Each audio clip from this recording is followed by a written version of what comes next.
Sa mga bansang may 4 na seasons, ang taglamig ang maituturing na pinakamalungkot na panahon.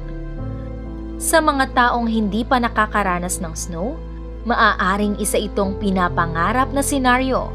Ngunit sa mga taong naninirahan sa mga bansang ito, maraming restrictions sa mga human activities ang nai-impose ng winter. Kapareho din ang epekto sa mga hayop. Ngunit may ibang mga hayop na extreme ang paraan para makatawid sa taglamig. Pag-usapan natin ang hibernation. Ang hibernation ay isang biological na proseso ng ilang mga hayop para makasurvive sa buong panahon ng taglamig. Ang harsh weather condition ng kapaligiran ay hindi lamang lamig ang naidudulot, kundi ang kakulangan din ng pagkain. Limitado ang mga halamang tumutubo sa winter at pahirapan ng pag-hunt ng mga prey na nagtatago din dahil sa lamig. Sa pamamagitan ng hibernation, ang mga hayop ay pumapasok sa isang state of inactivity para makonserve ang energy nila, drastically slowing their bodily functions. Para lang silang natutulog pero hindi.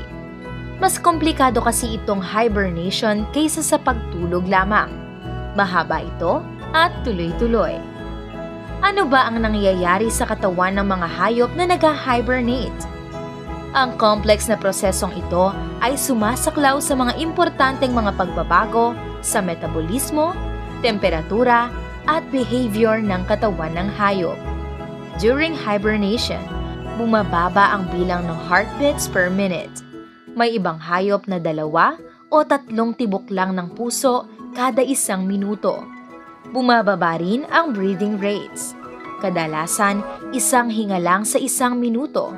May ibang hayop who takes only 1 breath every few minutes. Ang mga pinakaimportanteng mga body organs lang din ang napaprioritize sa circulation of blood. Blood flow is reduced sa mga non-essential organs, maliban sa utak at puso. At ang metabolic rate ay 2% na lang kumpara sa normal rate nito. May iba't ibang version din ang hibernation. May tinatawag na estivation. Ito yung sa hot at dry season ang hibernation ng hayop. Sa mga bears naman, may tinatawag na torpor. Nagda-drop lang ang body temperature nila slightly, pero nagigising sila when disturbed. Iba sa mga true hibernators tulad ng mga squirrels, chipmunks, bats, hedgehogs, at iba pa na umaabot ng linggo at buwan ang pag-hibernate. Ang nakamamangha pa nito ay napaghahandaan ng mga hayop ang panahon ng kanilang pag-hibernate. Nag-iimbak sila ng fat reserves sa kanilang katawan. Kumakain ng kumakain hanggang dumoble na ang body weight nila. May iba, tulad ng chipmunks, nagsustor ng pagkain ng mga burrows nila para kumain sa maliit na panahon na magising sila.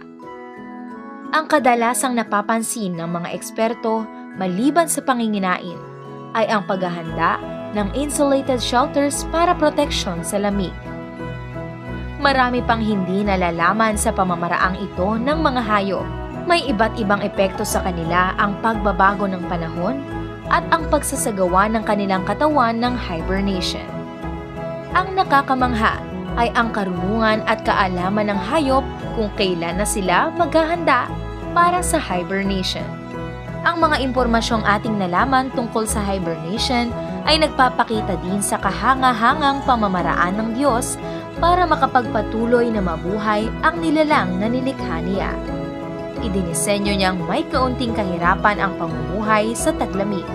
Binigyan din naman niya ng pambihirang mekanismo ang mga katawan ng kanyang mga nilikha para malampasan ito. Hindi ito testament ng adaptability ng mga hayop, kundi isa itong patunay ng perpekto at malayuning disenyo ng paglalang ng kanyang wonders of creation.